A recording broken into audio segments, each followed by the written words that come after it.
3 number রাউন্ডের জন্য আমাদেরকে যেটা করতে হবে সেটা হচ্ছে এখানে যেখানে আমরা জোড়া দিয়েছি সেখানে আমরা প্রথমে একটা চেইন 1 করব।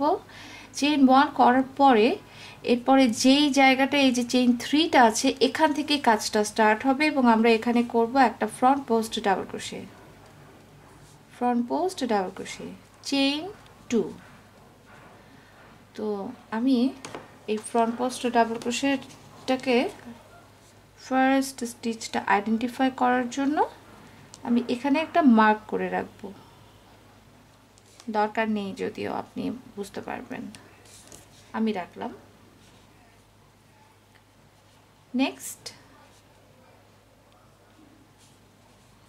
নেক্সট স্টিচ আবারও একটা front post double crochet, chain 2, front post double crochet,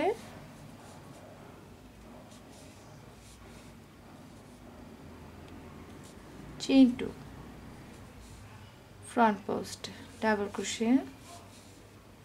এটা হচ্ছে এই রাউন্ডের জন্য আমাদের প্যাটার্ন, একটা করে ফ্রন্ট পোস্ট ডাবল ক্রোশে এবং চেইন 2। মার্ক করে রাখা স্টিচে আমরা একটা স্লিপ স্টিচ করে এটাকে জয়েন করে দেব। ওকে, জয়েন করে দিয়ে আমরা এই চেইন 1 এর স্পেসে চলে যাব। চেইন 1 এর স্পেসে চলে যেয়ে আমরা এখানে একটা চেইন 1 করব। চেইন 1 করে এই সেম জায়গাটাতে শুরু, এই যে চেইন 2 এর যে স্পেসটা আছে সেখানে আমরা 3 সিঙ্গেল ক্রোশে করব। 3 সিঙ্গেল ক্রোশে একটু মার্ক করি, সবার তো প্রয়োজন হচ্ছে না, but it's very necessary for me, না হলে আমি সিরিয়াসলি আর খুঁজে পাবো না যে আমি কোথায় ছিলাম।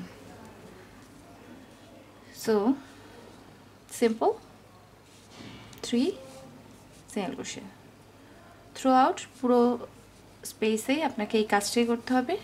আমরা চেইন 2 স্পেসে 3টা করে সিঙ্গেল ক্রোশে করব। এই 1 2